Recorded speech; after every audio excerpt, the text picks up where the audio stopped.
Olá, meus amados irmãos, quero desejar a você e a sua família a graça e a paz do Senhor Jesus Cristo, as bênçãos de Deus. Aqui o seu irmão em Cristo, Francisco Brito, levando a palavra de Deus mais uma vez até o seu lar, levando a mensagem da Bíblia Sagrada, da Santa Palavra de Deus até o seu lar, para a sua família, para seus filhos. Onde entra a palavra de Deus, com certeza entra a bênção de Deus. Então eu levo nesse momento a palavra de Deus até a sua família. Talvez você esteja ouvindo um piadozinho de pinto, né? Porque aqui do lado é o meu quintalzinho onde eu crio uns pintinhos e a galinha tirou 11 pintinhos, ó. Eita, que ninhada grande. É por isso que você está ouvindo um piadozinho de pintinhos, né? Está cheio de pintinho novo aqui do lado. E eu estou em casa, né? Estou na minha casinha, de onde eu gravo essa mensagem da palavra de Deus. Queria já aproveitar e mandar um beijo maravilhoso, um beijo para meu filhinho Gabriel, um beijo para minha filhinha Isabelinha, Gabrielzinho, um beijo para vocês, beijinho do papai que ama vocês demais. Um beijo também para minha esposa Gabriela, que nesse momento não está em casa, ela saiu para o centro, né? Foi para o centro. Mais um beijo também para minha querida esposa Gabriela e um beijo para meus filhos Gabrielzinho e Isabelazinha.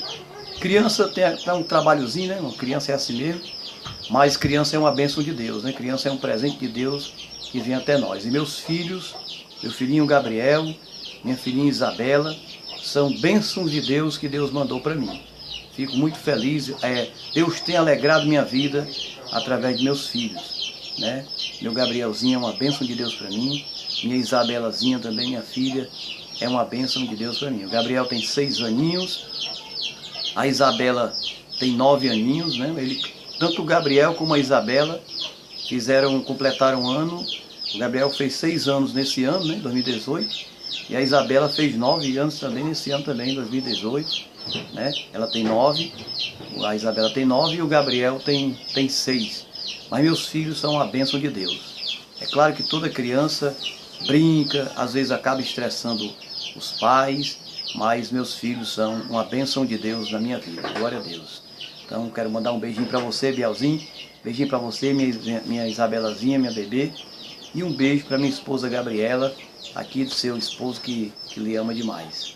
Glória a Deus. Meus amados irmãos, mudando de assunto, eu estava aqui lendo a palavra de Deus, em 2 Timóteo, capítulo 4, né? Estava relendo, né? 2 Timóteo, capítulo 4. E novamente examinando esse versículo aqui 3, né? 2 Timóteo 4 e 3, onde a palavra de Deus nos diz assim: virá tempo em que não só suportarão a sã doutrina, mas tendo comichão nos ouvidos, amontoarão para si doutores, ou seja, professores, mestres, né?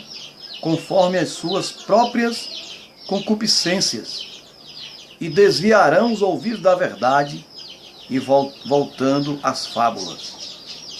2 Timóteo 4, 3 e 4. 2 Timóteo, capítulo 4, versículo 3 e versículo 4. Nós acabamos de ler 2 versículos da palavra de Deus.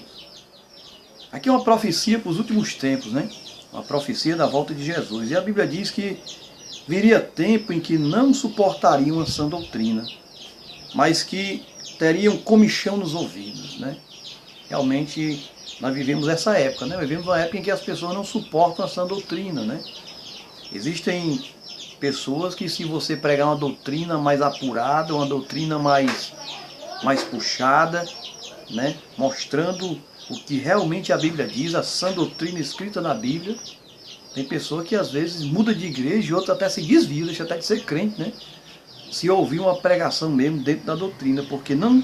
E aqui é o cumprimento da palavra de Deus. Diz a Bíblia aqui que viria um tempo em que as pessoas não suportariam a sã doutrina, né, da palavra de Deus, né? Realmente chegamos a esse tempo. Diz que teriam comichão nos ouvidos e amontoariam para si mestres conforme as suas próprias concupiscências, ou seja, procurariam só ouvir mestres que ensinariam coisas que combinariam com seus desejos, em outras palavras, né? Essa época em que vivemos, né? E continua dizendo que desviariam os ouvidos da verdade, voltando às fábulas. Nós vivemos essa época, né? Essa época difícil em que a maioria das pessoas não gosta de ouvir a sã doutrina. A maioria das mensagens de hoje em dia, até nas igrejas, de doutrina, culto de doutrina, em muitas igrejas por aí, não em todas, é claro, mas em muitas igrejas por aí, culto de doutrina parece mais um culto evangelístico. Mensagem, pregação evangelística em culto de doutrina. Hoje em dia, a maioria dos pastores, não todos, pregam mensagens evangelísticas em culto de doutrina. Culto de doutrina não é mais pregar doutrina, é pregar uma mensagem evangelística.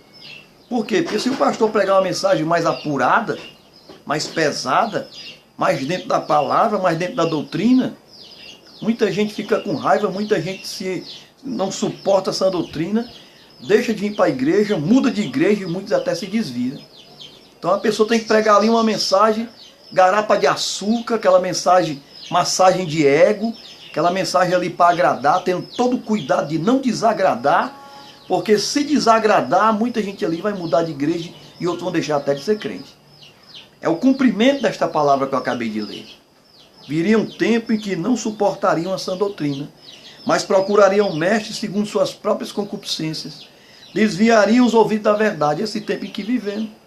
Eu sou de um tempo, eu me converti em 1989, mais ou menos, eu tinha mais ou menos 15 anos, agora eu tenho 45 anos, e nesse tempo, doutrina era doutrina. Na doutrina o pastor falava sobre pintura, brinco, corte de cabelo, como era que o crente deveria se vestir, como não deveria. Falava sobre o que é que a Bíblia, de acordo com a Bíblia, como a Bíblia encara, por exemplo, um irmão que vai para a praia só de sunga, uma pessoa que diz ser crente, uma mulher que diz ser crente vai para a praia só de biquíni. Então a doutrina era uma doutrina detalhada, que ia a fundo lá, detalhadamente, tirando dúvidas, esclarecendo e revelando, sem medo de ser feliz, a palavra de Deus. Hoje em dia não é mais assim. Hoje em dia tem todo um cuidado para não desagradar. Então a maioria dos cultos de doutrina de hoje parece mais um culto evangelístico.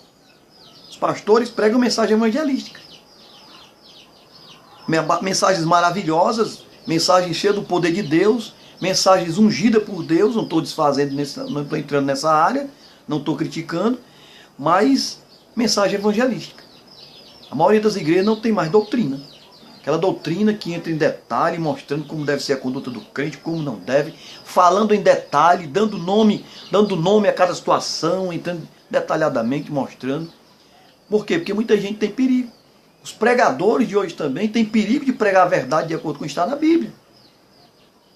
Até porque, hoje em dia, não todos, mas muitos, pregação virou meio de vida, meio de ganhar dinheiro. E o cara tem medo de desagradar, não ser mais chamado para pregar, e com isso, ele perdeu o dinheiro dele, perdeu o lucro dele. Então só prega aquilo que agrada, com todo cuidado de não desagradar o povo. Sempre aquelas mensagens maravilhosas, mensagem de fortalecimento, de ânimo, de vitória, mas sempre aquela mensagem tendo cuidado de não desagradar. Aí vem à minha mente uma pergunta: será que vale a pena deixar de falar a verdade? Será que vale a pena sacrificar a verdade, sacrificar essa doutrina, em nome de agradar as pessoas? Será que vale a pena deixar de pregar a verdade para pregar apenas mensagem que agrada ao povo? Sacrificar a verdade para agradar o povo? Sacrificar essa doutrina, costurar a boca, virar sapo de macumba, de boca costurada, não dizer mais a verdade para agradar o povo? Será que vale a pena isso? A meu ver, irmão Francisco Brito, não. Jesus disse em João 8,32 que é a verdade que liberta. Conhecereis a verdade vos libertará. É a pregação da verdade, é a pregação da sã doutrina, é a pregação de abrir a Bíblia e pregar a palavra de Deus sem medo de ser feliz, sem medo de dizer a verdade, que conduz as pessoas à libertação verdadeira. Por que nós estamos vivendo atualmente um cristianismo onde ninguém conhece mais a diferença, ninguém vê mais a diferença entre crente e incrédulo? Parece que é tudo a mesma coisa. Um cristianismo velho baldeado, misturado, uma verdadeira garapa de açúcar. Pessoas que dizem que são crentes, mas você não percebe pela maneira de vestir, pela maneira de falar, pela maneira de agir, pela maneira de viver, não dá para perceber que são crentes. Por quê? Porque as pregações, as doutrinas são garapa de açúcar. O povo tem medo de pregar a verdade, então adotaram um sistema de pregar sempre aquilo que agrada ao povo, tendo cuidado para não desagradar. Por favor, não fala disso, não fala daquilo, não pode falar porque vai desagradar, o povo vai deixar a igreja, vai para outras igrejas. e do seu quê? Meu irmão, se alguém se desviar por causa da manifestação da verdade, é porque demonstra que essa pessoa tem algum problema, ele não está com o coração aberto para Deus. A verdade tem que ser pregada. Não podemos e não devemos sacrificar a pregação da verdade, a pregação da sã doutrina, em nome de agradar as pessoas. Jesus pregava a verdade. Uma vez os discípulos disseram: Senhor, muita gente não está mais te seguindo, mas tem que ir embora aqui, porque o Senhor está pregando duro demais. Aí Jesus olha para ele e diz: vocês querem ir embora também? Ou seja, Jesus mostrou ali que não se deve sacrificar a verdade, a pregação verdadeira, para agradar, em nome de agradar as pessoas, não, irmão. É a verdade que liberta, é a pregação verdadeira, mostrando detalhe da Bíblia, como é e como não é, como deve ser e como não deve, como é que é ser crente e como é que não é ser crente. Isso aí é que manifesta a verdade de Deus para nós. É claro que ninguém é perfeito, eu não sou perfeito, você não é, e nem eu aqui estou pregando sobre perfeição, né? Se eu tivesse, eu estaria sendo hipócrita, porque eu não sou perfeito, você também não é, ninguém é perfeito. Mas o fato é que há uma diferença entre imperfeição e depravação, entre imperfeição e querer viver realmente uma vida mundana e totalmente fora do Evangelho. Meus amados irmãos, não sacrifiquemos a sã doutrina e a verdade em nome de agradar as pessoas. Devemos pregar o Evangelho como está escrito, porque é a manifestação da verdade que guia o homem à libertação. Como disse Jesus: conhecereis a verdade e a verdade vos libertará. Eu sou seu irmão em Cristo, Francisco Brito. Até o nosso próximo encontro, em nome de Jesus.